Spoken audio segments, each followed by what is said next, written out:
Para artis gendong bayinya dengan kain jarik, gaya Lesti Kejora jadi sorotan. Salah satu perlengkapan bayi yang wajib dimiliki ibu-ibu yakni gendongan bayi. Tanpa gendongan, seorang ibu mungkin sering merasa kesusahan saat ngomong si kecil. Apalagi ketika sedang bepergian jauh, itu sangat dibutuhkan.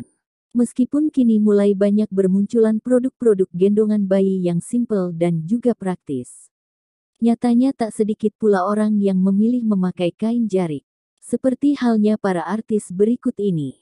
Di tengah gempuran produk dan budaya dari barat, artis-artis ini masih memiliki menggendong bayinya dengan kain jarik loh. Terkesan tradisional, tapi gaya para selebriti berikut ini tetap terlihat kece dengan kain jariknya. Penasaran siapa saja? Simak beberapa potretnya berikut ini, termasuk Lesti Kejora yang terlihat anggun dan elegan. Sudah turun-temurun Ashanty menggunakan kain jarik untuk momong putra-putrinya. Terbaru ada Nikita Willy yang kerap pelesiran ke luar negeri dengan Baby Is. Artis papan atas juga tak segan pakai jarik loh meski berada di luar negeri. Lesti Kejora juga pun menggendong Baby L dengan menggunakan jarik. Gaya Lesti ini disorot lantaran penampilannya yang kece banget. Sudah rahasia umum jika Sarwendah selalu nyaman dengan daster dan kain jarik. Tajir melintir, Ruben Onsu tetap nyaman pakai jarik untuk menggendong anak-anaknya. Momo Geisa, jalan-jalan ke luar negeri masih memilih kain jarik untuk menggendong anaknya dengan nyaman dan asik. Jalan-jalan ke mall, Nyikta Gina juga terlihat begitu nyaman menggendong anaknya dengan kain jarik khas Jawa itu. Itulah beberapa foto sang ibu-ibu menggendong anaknya yang imut dan juga menggemaskan. Al-Quran menyebutkan terdapat 3 fase umum kehidupan yang akan dilewati oleh manusia. Fase pertama, manusia berada dalam keadaan lemah, yaitu pada masa bayi dan anak-anak. Fase kedua, manusia berada dalam keadaan kuat atau dewasa. Terakhir, fase ketiga yaitu di mana manusia lemah dan beruban. Fase ini menunjukkan bahwa seseorang telah memasuki usia tua atau lansia. Namun tidak semua Al-Quran menyebutkan terdapat 3 fase umum kehidupan yang akan dilewati manusia. Fase pertama, manusia berada dalam keadaan lemah, yaitu pada masa bayi dan anak-anak. Fase kedua, manusia berada dalam keadaan kuat atau dewasa. Terakhir, fase ketiga yaitu di mana manusia lemah dan beruban. Fase ini menunjukkan bahwa seseorang telah memasuki usia tua atau lansia. Namun tidak semua manusia dapat mencapai ketiga fase yang telah disebutkan sebelumnya. Sebagian ada yang hanya mencapai pada fase pertama ataupun kedua. Hal ini sebagaimana firman Allah dalam surat Ar-Rum ayat 54. Allah lah yang menciptakan kamu dari keadaan lemah, kemudian Dia menjadikan kamu setelah keadaan lemah itu menjadi kuat. Kemudian Dia menjadikan kamu setelah kuat itu lemah kembali dan beruban. Dia menciptakan apa yang Dia kehendaki. Dan Dia Maha Mengetahui, Maha Kuasa. Allah menjelaskan dalam Al-Quran terdapat 5 kedudukan anak terhadap orang tua. Kedudukan tersebut disebutkannya pada 4 surat yang berbeda, yaitu 1. Kedudukan anak sebagai kesenangan hidup perhiasan di dunia. Allah berfirman dalam surat Ali Imran ayat 14, yaitu, dijadikan terasa indah dalam pandangan manusia cinta terhadap apa yang diinginkan, berupa perempuan-perempuan, anak-anak, harta benda yang bertumpuk dalam bentuk emas dan perak, kuda pilihan, hewan ternak dan sawah ladang.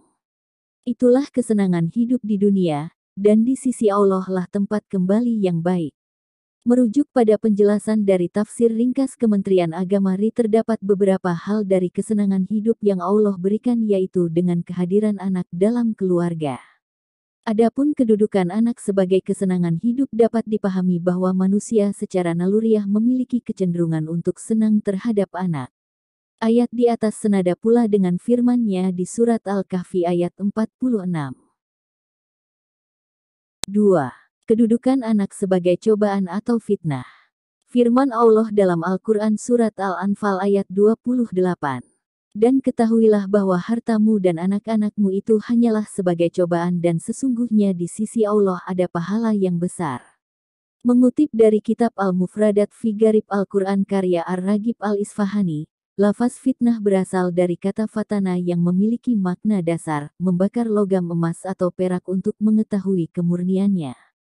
Sebagaimana yang dijelaskan Prof. Quraish Shihab dalam tafsir Al-Misbah, kedudukan anak-anak sebagai fitnah tak hanya ketika orang tua memiliki dorongan atas dasar cinta kepadanya sehingga melanggar ketetapan Allah, akan tetapi hal tersebut berlaku dalam kedudukan anak sebagai amanah Allah. Allah menguji hambanya melalui anak yang dikaruniai olehnya adalah untuk melihat apakah hamba tersebut mampu merawatnya dengan baik. Tak hanya memberi sandang, pangan, dan papan yang cukup tapi juga mendidik dan mengembangkan potensi pada anak. Potensi tersebutlah yang kelak menjadikan manusia sebagaimana yang dikehendaki Allah, yaitu sebagai hambanya sekaligus khalifah di dunia. 3. Kedudukan anak sebagai musuh. Firman Allah dalam surat At-Tagabun ayat 14. Wahai orang-orang yang beriman, sesungguhnya di antara istri-istrimu dan anak-anakmu ada yang menjadi musuh bagimu, maka berhati-hatilah kamu terhadap mereka, dan jika kamu maafkan dan kamu santuni serta ampuni mereka, maka sungguh, Allah Maha Pengampun, Maha Penyayang. Terdapat beberapa riwayat yang menyebutkan mengenai sebab turun ayat di atas, salah satunya yang bersumber dari Ibnu Abbas. Dalam kitab tafsir Al-Quran Al-Adim, Ibnu Katsir mengutip ayat di atas berkaitan dengan persoalan sebagian dari penduduk Makkah yang ingin berhijrah namun dihalangi istri dan anak-anak mereka. Setelah berhijrah, mereka menemukan teman-teman yang telah lebih dahulu hijrah serta memiliki pengetahuan mendalam mengenai Islam. Pada saat itu, penyesalan timbul dan mereka bermaksud untuk menghukum istri dan anak-anak mereka yang menjadi penyebab ketertinggalan tersebut. Karenanya turunlah ayat ini untuk menjawab persoalan mereka. 4. Kedudukan anak sebagai penyenang hati. Firman Allah dalam surat Al-Furqan ayat 74. Dan orang-orang yang berkata, "Ya Tuhan kami, anugerahkanlah kepada kami pasangan kami dan keturunan kami sebagai penyenang hati kami, dan jadikanlah kami pemimpin bagi orang-orang yang bertakwa." Mengutip dari tafsir Departemen Agama riayat di atas menjelaskan mengenai doa yang selalu dipanjatkan hamba-hamba yang dikasihi Allah agar diberikan pasangan dan anak-anak yang mampu menjadi penenang hati dan menyejukkan perasaan. Dengan demikian akan bertambah pula di bumi ini hamba-hamba Allah yang bertakwa lagi menyucikan Zat-Nya yang Maha Pengasih lagi Maha Penyayang.